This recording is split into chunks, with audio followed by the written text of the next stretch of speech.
আমি বাদ দিই যে 1001 এটা কত 9 না ঠিক এবার তো আমাকে এটা করতে হবে তুই বল আমাকে যদি কেউ বলে যে এই সংখ্যাটার বিয়োগ করো আমরা নরমাল বিয়োগ তো করতে জানি বিয়োগ করো কিন্তু ইউজ করব ওয়ান্স কমপ্লিমেন্ট তাহলে আমরা কিন্তু নরমাল বিয়োগ করব না তাহলে আমরা আজকে যেটা শিখতে চাইছি বিয়োগই করব কিন্তু ওয়ান্স কমপ্লিমেন্ট ব্যবহার করে বিয়োগ করব কি করে করতে হয় তাহলে আমরা নরমাল বিয়োগ তো করতে জানি কি করে করি বল আগে 1100 সেটা থেকে বিয়োগ করব 1001 তোরা বিয়োগ করতে জানিস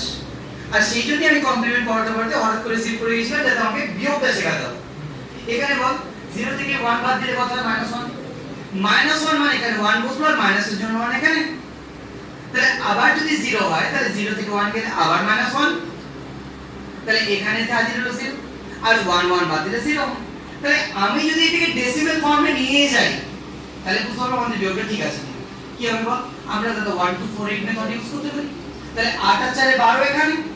আর এখানে 8 রেখে 9 তাহলে এইটাকে যদি ডেসিমেলে বাদ দিই তাহলে 3 आंसर আসবে তো আমরা এখানে ক্যালকুলেট করে দেখি এটা 3 आंसर আসছে কিনা ঠিক আছে 3 आंसर